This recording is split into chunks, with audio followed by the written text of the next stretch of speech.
তোমাদের অষ্টম শ্রেণীর ইসলাম শিক্ষা এই বিষয়টির অর্ধবার্ষিক পরীক্ষার নমুনা প্রশ্নের উত্তর আমরা দেখে নিব। তোমরা জানো যে 10 তারিখ তোমাদের ইসলাম শিক্ষা পরীক্ষাটি হবে।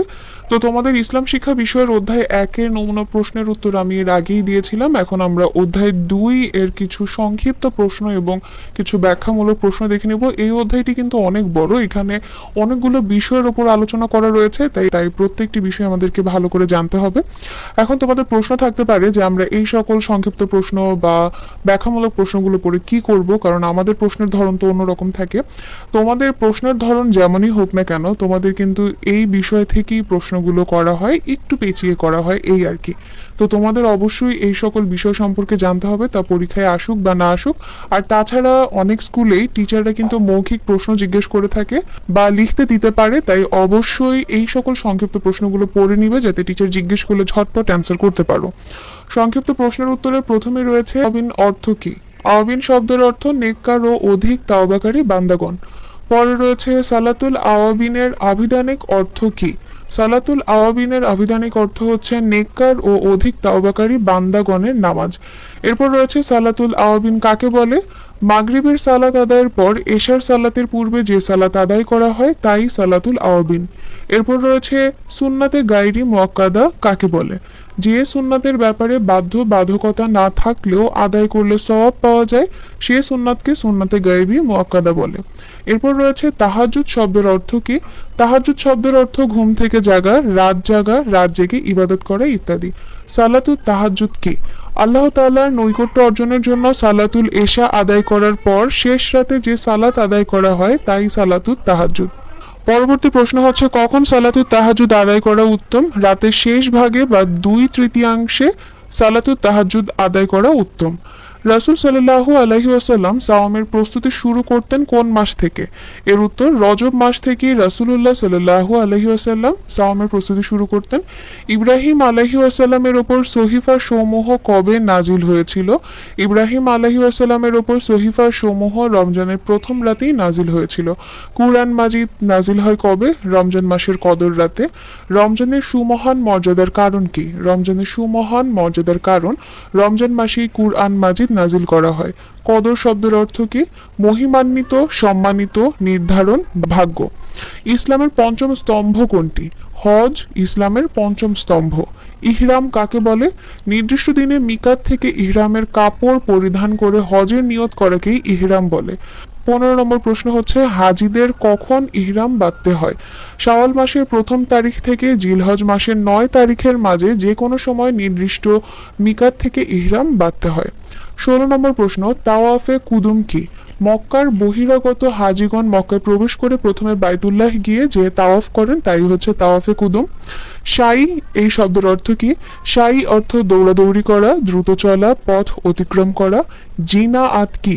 ইসলামী পরিভাষায় জিনাআত হলো হজ পালনকালে অনিচ্ছাকৃত ভুল ত্রুটি বা নিয়মের ব্যতিক্রম ঘটাকে। হাজরে আসওয়াদ কি? হাজরে আসওয়াদ একটি জান্নাতি পাথর, এটি চুম্বনের মাধ্যমে গুনাহ মাফ হয়। 20 নম্বর প্রশ্ন রয়েছে হাজরে আসওয়াদ চুম্বনের অন্তর্নিহিত উদ্দেশ্য কি? আর এর অন্তর্নিহিত উদ্দেশ্য হচ্ছে রাসূলুল্লাহ সাল্লাল্লাহু আলাইহি সাল্লামের পরিপূর্ণ আনুগত্য।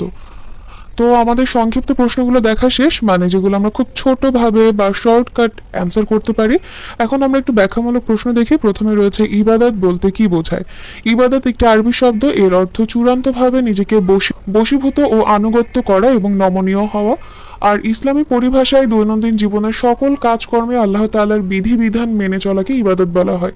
অর্থাৎ ইবাদত বলতে শুধু উপাসনাকেই বোঝায় না, বরং আল্লাহর খলিফা হিসেবে সকল কার্য আল্লাহর বিধান মতো করাই হলো ইবাদত। নফল সালাতের গুরুত্ব বর্ণনা করো। নফল অর্থ অতিরিক্ত, ফরজ, ওয়াজিব ও সুন্নাতে মুআক্কাদাহ ছাড়া সকল সালাতই নফল সালাত। নফল সালাতের গুরুত্ব অপরিসীম। নফল সালাতের মাধ্যমে মহান আল্লাহর নৈকট্য অর্জন করা যায়। ফরজ সালাত আদায়ের অন্তরে নূর সৃষ্টি হয় এবং নফল সালাতে সেই নূর বৃদ্ধি পায়। আল্লাহর রাসূল সাল্লাল্লাহু আলাইহি ওয়াসাল্লাম বলেন সালাতেই আমার চোখে শীতলতা দান করা হয়েছে। নাশাই, এটা হচ্ছে নাশাই ব্যাখ্যা রয়েছে। আল্লাহর আনুগত্য ও চূড়ান্ত বিনয় প্রকাশের সর্বোত্তম উপায় হচ্ছে সিজদা করা, আর এটি সবচেয়ে বেশি অর্জিত হয় সালাতের মাধ্যমে, সালাত আদায়ের মাধ্যমে। এটা ভুল চলে এসেছে। হ্যাঁ, এরপরে রয়েছে আল্লাহর দরবারে বেশি বেশি সিজদা করলে জান্নাতে রাসূলুল্লাহ সাল্লাল্লাহু আলাইহি সাল্লামের সাথে থাকার সৌভাগ্য লাভ হবে। কাজে মহান আল্লাহর নৈকট্য লাভে আমরা বেশি বেশি করে নফল সালাত আদায় করব। নফল সালাত ফরজের ঘাটতি পূরণ করে, ইবাদতে ইখলাস বৃদ্ধি করে। নির্জনে নফল সালাত আদায় লৌকিকতা মুক্ত থাকে।